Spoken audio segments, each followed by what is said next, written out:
Hello, you beautiful people. This is your mortgage friend, Charlie Smiley, with the inaugural vlog. You are not alone. First, we're going to talk about the state of the mortgage market right now, and let's get to it. So, this is kind of like a blood moon, or a blue moon, or a supernova moon, or whatever the fancy moons are. I'm not sure if it's Christmas Eve or if it's the calm before the storm, but this is a very special moment in mortgages. Why? Well, today's actually a boring day. It's a boring day and a very exciting week. This week, there's a lot happening, but none of it was happening today. So, what is happening this week? Tomorrow, it all kicks off with what we call the CPI report, Consumer Price Index, which is going to be a report on inflation. And just so you know, when inflation goes up, mortgage rates go up. When inflation comes down, mortgage rates come down. And what makes this a special, blood moon, because CPI reports come out all the time. But what makes this one a little bit more special is on Wednesday, the very next day, we are going to have the Fed coming out with their decision to either hike rates 25 basis points, pause, or skip. What does skip mean? Skip is new. Skip means they're not going to raise it right now. They're not. There's no hike right now, but probably next time. It's almost like you came in late from from being out, and instead of punishing you, instead of grounding you, your parents say, "We're going to let you off the hook this time, but next time you are definitely grounded." So that's what the Fed is doing. They're not going to throw a punch, but they're going to give us a really mean look. And they're probably going to hike rates next time. In fact, there's only a 25% chance that there's going to be a rate hike on Wednesday, but there's a 56% chance that when the July decision rolls around on July 26th, that we would see a 25 basis point increase either from this time or next time. And there's a 15% chance of a 50 basis point hike by July 26th.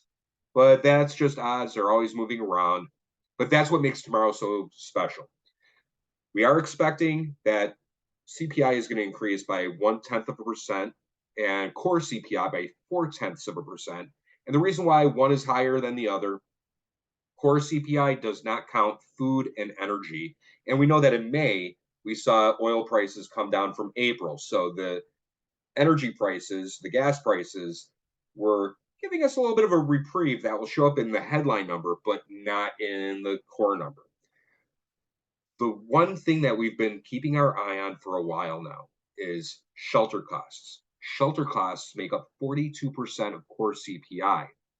Now, we've been seeing the real-time reporting, like from Zillow and from Apartment List and from Case Shiller, from CoreLogic, from all of these Redfin, from all of these real-time reporting, we've been seeing rents coming down month over month over month over month. But they haven't been showing up in the CPI reports. And the reason, when they find the number for the CPI reports, they panel test. And in these panels, they are notoriously big with lag times. So it's one of those things where you don't start seeing that real-time data trickle into that report and be synthesized into it for a good 6, 7, 8 months. But last month we started to see it crest a little bit. So we're kind of hoping that it starts to take hold, that we start seeing positive inflation readings. A positive inflation reading would be a negative inflation reading. Start seeing inflation come down is what I'm saying, and for mortgage rates to come down with them. The other thing the Fed looks at is jobs. Now, the jobs report, we're going to have our unemployment claims on Thursday. We're going to see what that was like for last week. And we don't root for hardships for anyone, but whenever there's job losses or people are having a hard time finding work or there's lower wages or recession, that's good for mortgage rates because it's deflationary, and deflationary means lower mortgage rates. We don't root for hardships. We just report the relationships. But yeah, that's why tomorrow is such a big day, because we're getting the CPI report, and it's a CPI report that is coming out the very day before the Fed makes its decision. And then there's another inflation report on that day, the PPI report. So much happening. In fact, what else is happening? On Wednesday, like I said, PPI report and the Fed making its announcement. Thursday, like I said, we will get the initial and continuing jobless claims, as well as two manufacturing surveys, the Philadelphia Fed Manufacturing Survey and the Empire State Survey. These don't typically come out on the same day. Typically, the Empire State Survey comes out earlier and then the Fed days later, or the Philadelphia Fed days later. But this time they're coming out at the same time. The Philadelphia Fed Manufacturing Survey typically has a little bit more teeth than the Empire State Manufacturing Survey. Doesn't matter, they're coming out at the same time. So on Thursday, we'll see whether the manufacturing industry thinks we're going into a recession or not, which could also play into mortgage rates. And we are getting retail sales numbers this week as well. There's a lot going on. I am going to talk about the Feds. In fact, we're going to talk about the talking Feds, and the talking Feds have not been talking since June 3rd. Usually, they are very talkative, very chatty, and they like scaring the bejesus out of everyone. But they've been quiet since June 3rd. There's been a blackout period, which ends this week on June 15th, the day after the Fed's decision. So look for them to be more chatty. And according to the CME Fed Watch, there's a 75.8% chance of rain. 75.8% chance that the Fed will keep the rate as is at the next meeting. Stat of the day, 56% of people say that their own home buying decisions are either very much or somewhat affected by their searches online. That came from the 2023 NAR, National Association of Realtors, Home Buyers and Sellers Generational Trends. Some interesting headlines, interesting real estate headlines. Dave Ramsey says, I told you so. He made all the correct call on the U.S. real estate 18 months ago, but he is still right about housing in 2023. Here's what the financial guru predicts now. Read the article. He's actually on the right page here.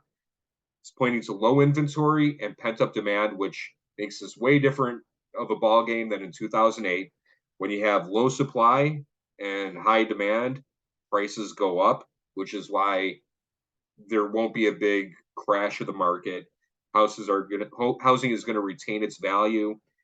The only thing that's suppressing value right now is the high mortgage rates. In fact, think of the price of a house if you're getting a mortgage, not as the purchase price, but as the amount of your payment, the housing payment. So if your rates are higher, your housing payments could be higher, which means the price to you is higher. That's the price that you are qualified on with mortgage lenders, and it's also what's in your budget. Let's face it, no one says $380,000 is in my budget. No, it's $2,200 a month is in my budget. So that's why I think of it as the payment, not the purchase price, when you think of what the price of a home really is. And the fact that, like I said, there's very low inventory and a lot of pent up demand, and Dave Ramsey points this out in this article, really underscores that housing is going to retain its value. And also, when rates come down, you may see prices spike. Other fun things. Let's see. We had Selena Gomez and her real estate portfolio on Architecture Digest. We had how staging your home can sell it quicker and for more. And here's how to hire a pro. That was from the Star Tribune, Minnesota Star Tribune. And this one I really liked. Live large for less. 5 legit mansions you could buy for less than $1 million. Friends, there is a house in Washington near the Spokane area. And if I showed you a picture of this, it looks like it would be a $30 million house if it were in California. Just spacious, huge in the hills, beautiful villa-like, just incredible. House after house after house in that article is just jaw-dropping. Commercial real estate, empty offices is increasing the risks for banks to lend on commercial real estate.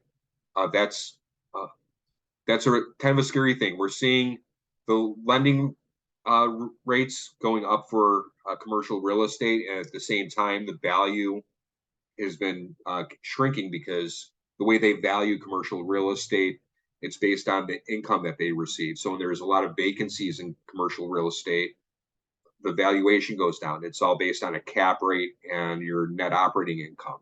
So the fact that the value for these commercial properties is going down and yet the rates are going up, there's an expectation that that could cause a little bit of a pain point in the commercial real estate industry. Speaking of commercial real estate, there's an article here, 13 must reads for real estate investors to kick off the week.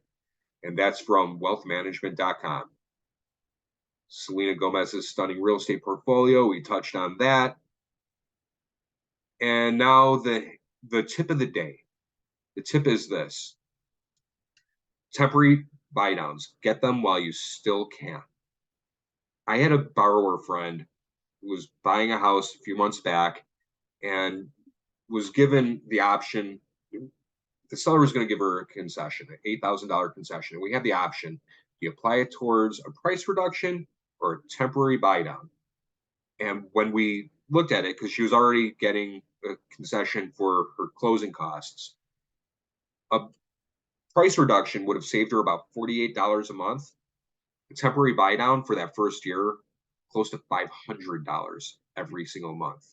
So she's making payments on a loan instead of at 6 1/8 at 4 1/8 for the next year, and then 5 1/8 for the year after that. It's just a great way, especially if you know you're going to be refinancing when rates come down. It's a great way to save money on that front end of the loan and before you refinance. And if you happen to refinance while you're still in that little subsidized period with your rates, whatever the balance is on the money that was set aside gets to be applied towards the principal. So it's not a use it or lose it thing. It's one of those concessions that you are definitely going to use 100% of in one way or another. Talk to your mortgage friend about it. It's seriously a great opportunity. And the reason why it's, I think, a time limited opportunity is when rates do come down and this really starts becoming a stronger seller's market, because more people are going to come out of the sidelines to make offers on homes. They're going to be less willing to give concessions at all. So while sellers are still willing to give concessions, I say go for it. And this is one concession that's really worth looking into. Anyway, this is Charlie Smiley, your mortgage friend. Please subscribe to this. You Are Not Alone vlog. Vlog doesn't really roll off the tongue like podcast does or other terms, but it's a vlog, I suppose, or a podcast. I don't know what this is. But anyway, subscribe. And if you have any questions or you want to subscribe to my newsletter, I put out a daily newsletter. It's dynamite. Just hit me up. You could give me a call, a text, email, whatever you want at the information provided. You can email me at Charlie with IE dot Smiley, SMILEY, at snmc.com. That's S is in Smiley, N is in Nancy, M is in mortgage, and C is in chocolate. snmc.com. Charlie with IE dot Smiley, SMILEY, at snmc.com. Get you on that newsletter so you can get it every day.